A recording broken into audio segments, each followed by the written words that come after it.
Hey, welcome back to the channel. Hello to all my new subscribers, and thank you very much to all my old subscribers.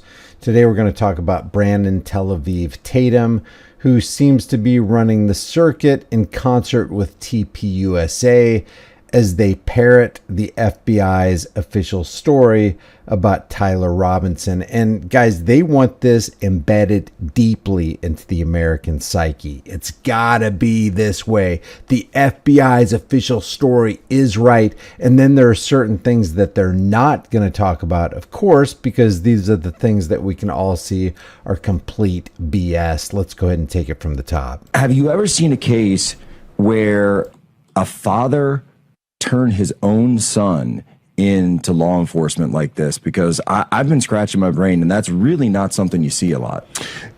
First of all, even according to the FBI's official story, Tyler Robinson's father did not turn in his son. Apparently, according to the FBI's official story, and we can believe that, right? Tyler Robinson's mom and dad spotted him on the pictures, the photos, the grainy photos that they were releasing on mainstream, fake stream CIA infiltrated Operation Mockingbird MK Ultra Media. They confronted Tyler. The FBI says that Tyler confessed. Tyler's dad coaxes him into talking to this deputy friend, and then the deputy friend convinced him, hey, you need to go to the police station and turn yourself in. And that is the timeline of events. So Jack Posobiec isn't even right about the official story. Yeah, I've never. Now, it could be possible, depending on if the father was involved in something, all of that stuff. But in this case, that's not the case, right? This is not a lover's triangle or something weird situation where the dad is involved in the crime. This is a mom who identified. You got to think the FBI didn't catch him initially. They didn't know who he was. Right, so for 33 hours, Tyler Robinson is on the loose. He's on the loose. And they have these images that come out. Yeah, 33 hours. Wow, that's great. Kash Patel is really on the case. He's going to go after Tyler Robinson, but he's also going to help Pam Bondi and Donald Trump in the administration cover for billionaire blackmailer pedos. Got it. And they're getting tips online, too. People don't understand that. They got 10,000 tips or something like that, which they followed up on. But he's online. He's out there, and they haven't identified him yet. His mother identifies him. She confirms with his father that it's him. The father convinces him to turn himself in. They communicate with the deputy sheriff, a neighbor, who coordinated him to turn himself in without, obviously, the SWAT team coming to his house and doing a dynamic entry. So I find it to be unreasonable to believe that somehow his dad is want to get him the death penalty. For what reason? When you turn your son in knowing that he committed a crime such as this, which is an assassination, an intentional murder, he premeditated it, and he did it for political reasons. He's 100% in the tank for the FBI's official story. So not only does he believe that Tyler Robinson is guilty of the murder, he also claims to know the motivation of the assassination. And keep in mind, the elephant in the living room that they're not talking about, the 30-06 elephant that they're not talking about, they are upholding 100% of the official story. If they believe this part, they're also promoting by being silent about the most ridiculous part of it, that a 30-06 saw Charlie Kirk's neck bone, his Man of Steel neck bone, and decided, you know what? There's no way I'm going to make entry to that. I might as well go ahead and drop inside the body cavity so that the guy who worked on him at the hospital can tell Andrew Colvett, who's the spokesperson for TPUSA sitting to Brandon Tatum's right, that Charlie Kirk, even in death, saved the people behind him with this incredibly so impressive Man of Steel spine. When you say, I'm going to turn my son into the authorities, you are turning him in knowing he can get the death penalty. No father would do that unless they are pretty confident that their son has done this. Now, according to the FBI, he actually confessed to his parents that he did it. Now, there's a difference between a confession and pleading not guilty in the court of law. A person can confess to their parents, but you can plead not guilty because you want to not end up getting a death penalty. So in my opinion, I think the fight is not whether he's guilty or not. The fight is to try to not allow him to get the death penalty, which is why they didn't want the cameras in the court, So the fight is not whether he's guilty or not. That's not the fight. Come on, we all know this. He's guilty until proven innocent is what Brandon Tatum and TPUSA are promoting here. And remember, the head of TPUSA is not Andrew Colvett. It's not Mikey McCoy. It's not Jack Posobiec. It's Erica Kirk. The buck stops with her. Her organization is promoting the FBI's official story. Does anybody have a problem with that? Why they want to dress in plain clothes? You're making way too much sense. And by the way, you're making way too much sense. Brandon Tatum, stop making so much sense. It's in addition. You're making way too much sense, says Andrew, Man of Steel, skeletal structure, Colvett. This whole thing is freaking insane. And to add insult to this stupid injury, they're wanting us to believe that Tyler Robinson, whose grandmother said there's no way he could be violent, took a screwdriver, disassembled the long rifle, got up on top of the roof undetected, put the rifle together with the screwdriver, zeroed out the scope, took a perfect shot with the 30-06, the penetration of which doesn't match the characteristics of a regular 30-06 when tested by ballistics experts, took the gun apart, left the screwdriver on the roof, got off the roof with what looks like a backpack that doesn't have a rifle in it, reassembled the rifle without a screwdriver,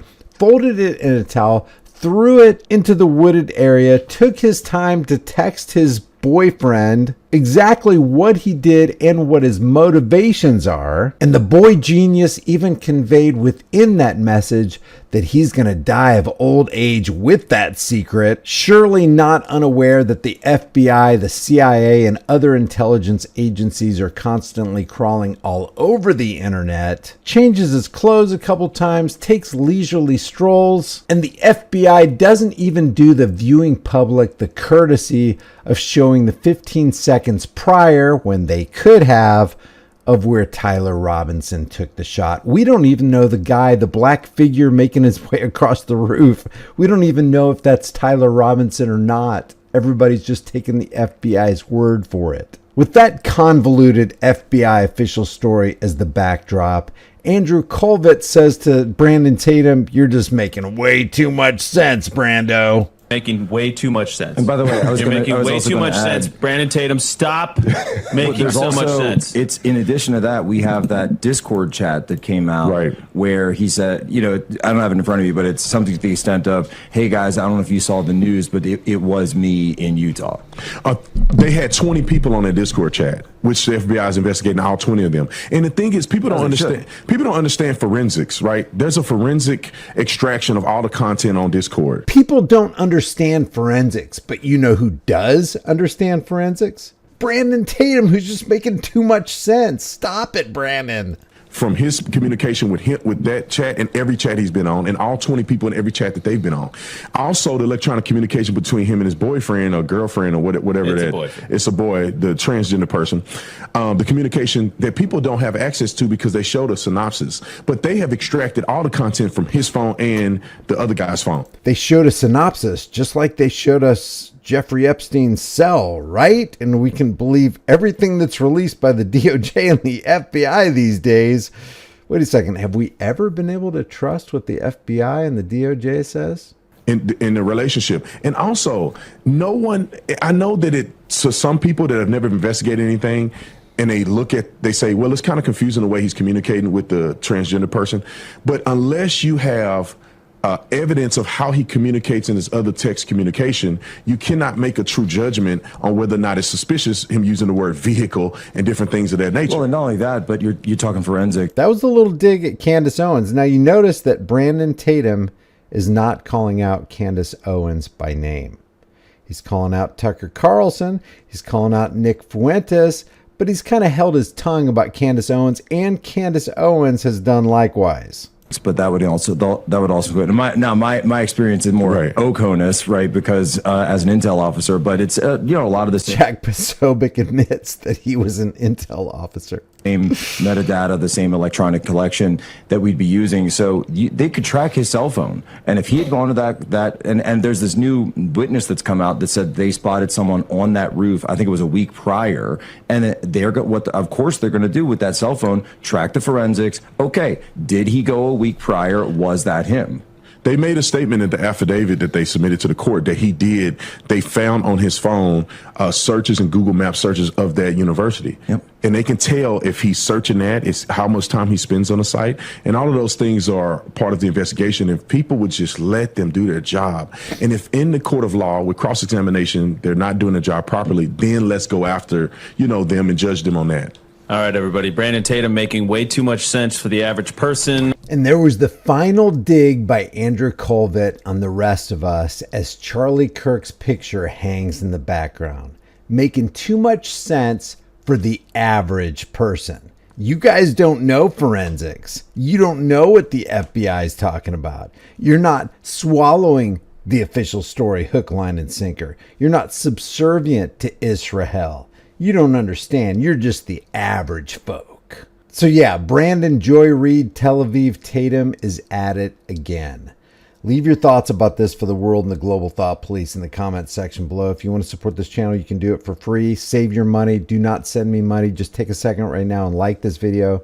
Share it with others. That's the only way we're going to be able to grow and get the truth out there and expose these liars. Subscribe to the channel. Hit the bell notification icon.